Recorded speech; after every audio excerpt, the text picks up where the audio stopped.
Orcs are inherently lazy creatures.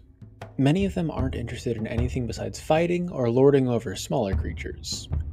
As a result, orcs construct precious few structures, and those they do build are small and haphazard. Sometimes, however, a shaman will be overwhelmed by religious exuberance and demand their followers assemble a statue of Gork, or possibly Mork. The orcs will harvest stones and battlefield scraps, stacking the raw materials in a roughly humanoid shape before cementing the components together with their own feces. When it's complete, the orcish spellcaster will dab crude glyphs upon the statue's form, bestowing it with primitive but powerful enchantments. The effigy becomes a living embodiment of the spirit of the Wa, infused with the power of the very gods they mimic.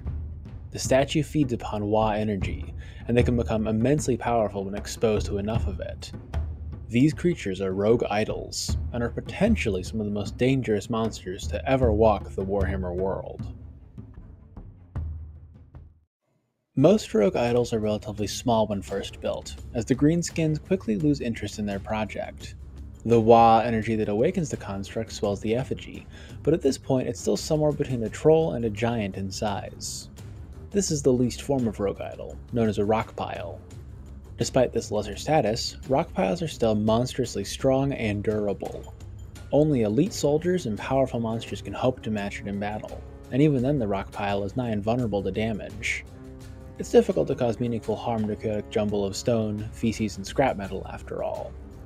As the Wa grows larger and the greenskin horde grows, however, the effigy can reach even greater heights. With sufficient greenskin magic in the air, the rock pile will grow to become a proper rogue idol, stronger than a star dragon, and as durable as one of Nurgle's great unclean ones. At this point, the rogue idol towers over giants, but is much, much bulkier. Great heroes and truly extraordinary monsters flee before its might, and few armies have the tools needed to face one. Its fetid form is truly a terror to behold, but even a rogue idol pales in comparison to the greatest of its kind, fittingly known as great idols.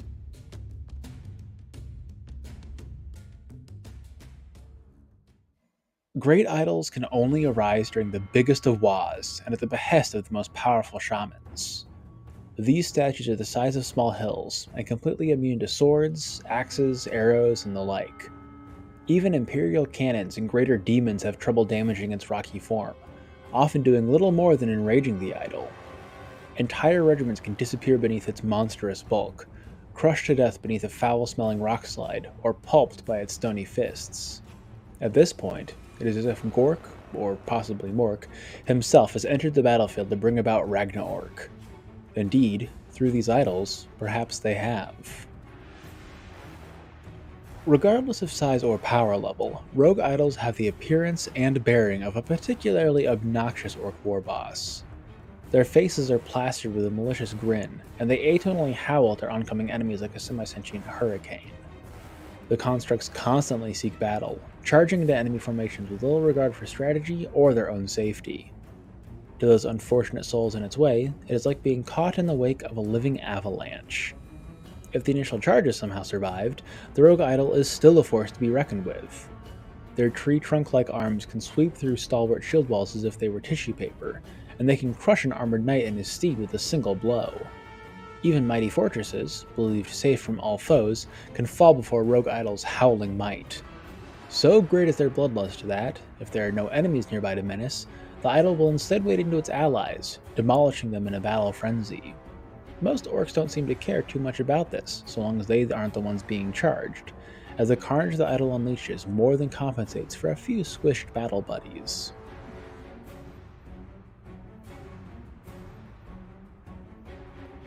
As one might expect, rogue idols require a truly prestigious amount of magic and Wa energy to function. If either one of these resources runs low, the idol will collapse into a harmless pile of stone and refuse. Yet the enchantments animating the statue aren't so easily undone. If the winds of magic swell once more, the rogue idol may rise again. It can be years or even centuries before the proper conditions are met, however, and those who remembered the construct's initial reign of terror may be long gone. The half-buried remains of an orc statue may rise from the earth to destroy an undefended village or encamped army, awakened once more by a sudden surge of magic. As such, many Imperial armies have standing orders to destroy any orc idols they come across, whether or not it's active. Better to waste some time disassembling a non-magical statue than leave a potential rogue idol behind. Generals take this order very seriously, executing soldiers who fail to take the necessary steps. An active rogue idol is nearly impossible to defeat by conventional means. Even a relatively weak one is able to devastate entire armies by itself. That doesn't mean they're unbeatable, however. By becalming the winds of magic, the idol can become dormant, as mentioned previously. For ambitious mages, however, another option presents itself. The rogue idol's chaotic power is hard to direct, and even the shamans that animated them oftentimes can't fully control the statue. A suitably powerful wizard of another race can use this weakness to wrest control of the statue, turning it to their side. This process is difficult and dangerous, and many sorcerers have failed in the task. Even those who do gain control of the construct can't hold it for long, as its war-torn mind constantly rages against being kept from battle. The easiest solution to this problem is unleashing the idol upon its greenskin creators, appeasing its need for conflict while simultaneously decreasing the ambient Wa energy, diminishing the statue as a result. In this way, a Wa can eat itself with minimal loss of life from its opponents. In Total War Warhammer, rogue idols were introduced with the Warden and the Paunch DLC for Total War Warhammer 2. There's only one variety of rogue idol, as both the Rockpile and Great Idol appear to have been left at home. This is probably for the best, as the rogue idol is already impressive enough on its own. They cost 2,100 gold in multiplayer, but they can be worth it if you plan your build around them. Their stats are amazing for a monster that large, with incredible damage potential. Their melee attack of 60 means they can hit most opponents with surprising frequency, and their weapon strength of 451 means these strikes pack quite a wallop. The fact that they do majority armor-piercing damage means they can smash Grail Knights as easily as they can pulverize Eternal Guard.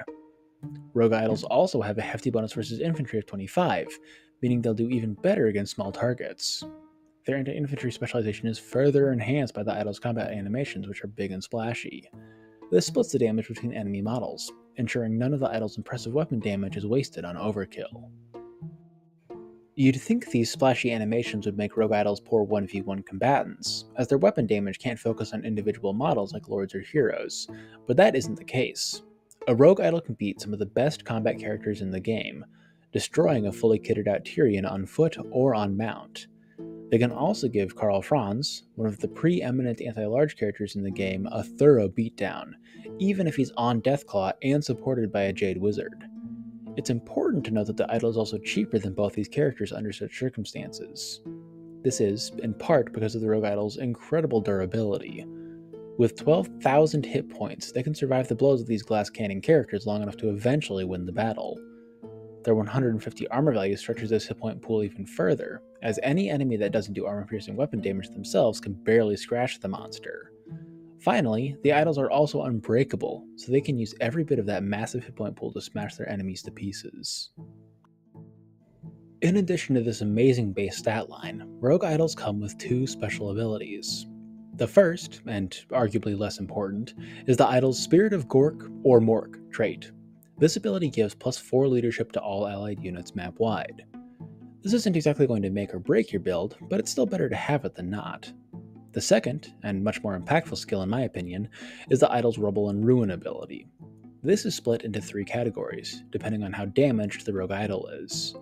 Whenever the idol reaches a new tier, its armor decreases, but its weapon strength increases.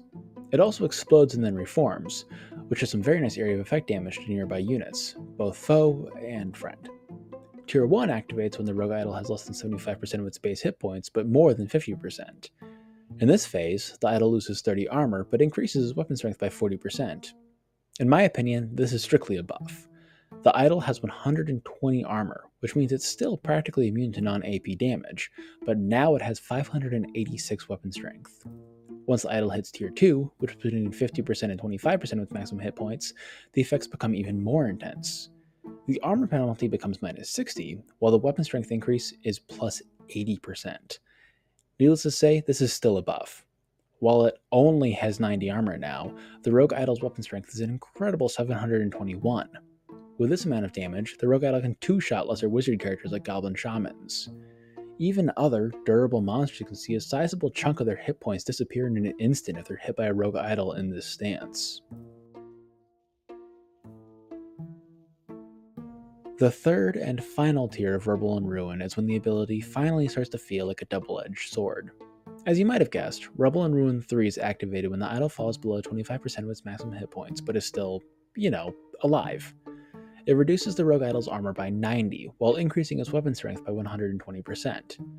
While 60 armor isn't terrible, it's finally low enough that non-armor piercing weapons can finally start to do meaningful damage to the idol. The weapon strength increase isn't quite as meaningful as the other tiers for some reason, only increasing to 765. Despite being another 40% increment, this is a paltry 44-point increase, rather than the massive 135 increase that comes from Tier 1 or Tier 2. I couldn't tell you why that is. Maybe a coding error, maybe it's totally legit. Anyways, the idol also rampages when it hits this phase. As the construct is slow and probably already fighting what you wanted it to fight, this isn't a big deal, but it does bear mentioning. All of this gushing isn't to say that a rogue idol is invincible. The idol is huge, slow, and unwieldy. This means it can't choose its own fights, letting your opponents pick and choose when they finally face it. In addition to rendering it potentially useless against mobile factions, this ponderous pace makes rogue idols a prime target for ranged weaponry. Cannons, handgunners, thunderers, luminarchs of Hysh, all of these can do a real number on a rogue idol.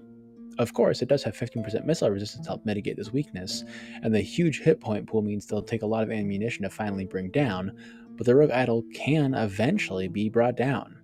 This is probably the best way to deal with the monster if you see it on the battlefield.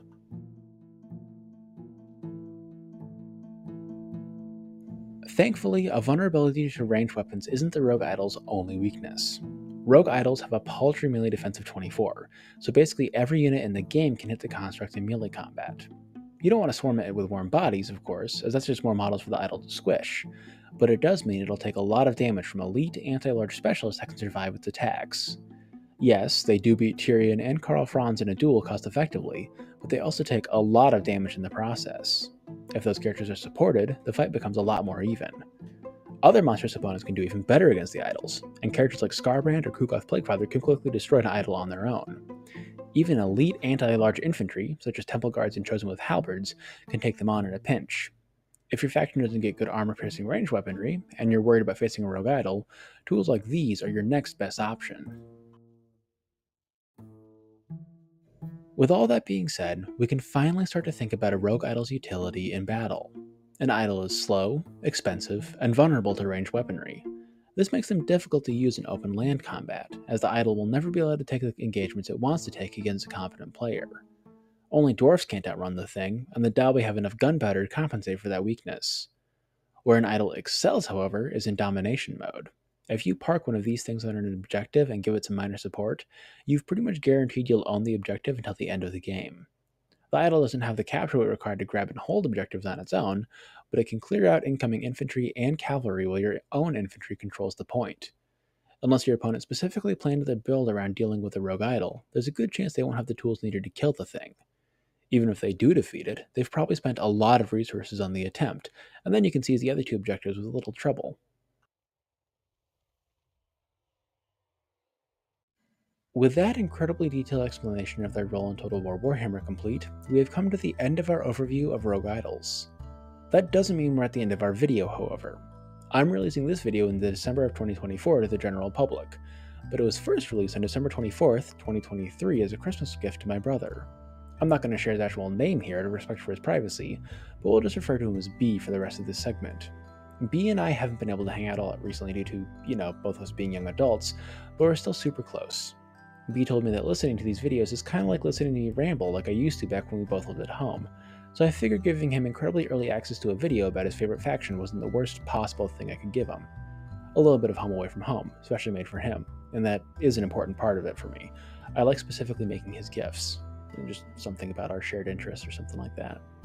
Which of course makes it very weird that I'm talking exclusively about him in the third person instead of the second person, as he'll be the first person to see this video by a long shot. So I'll break the conventions of normal writing and address my intended audience directly.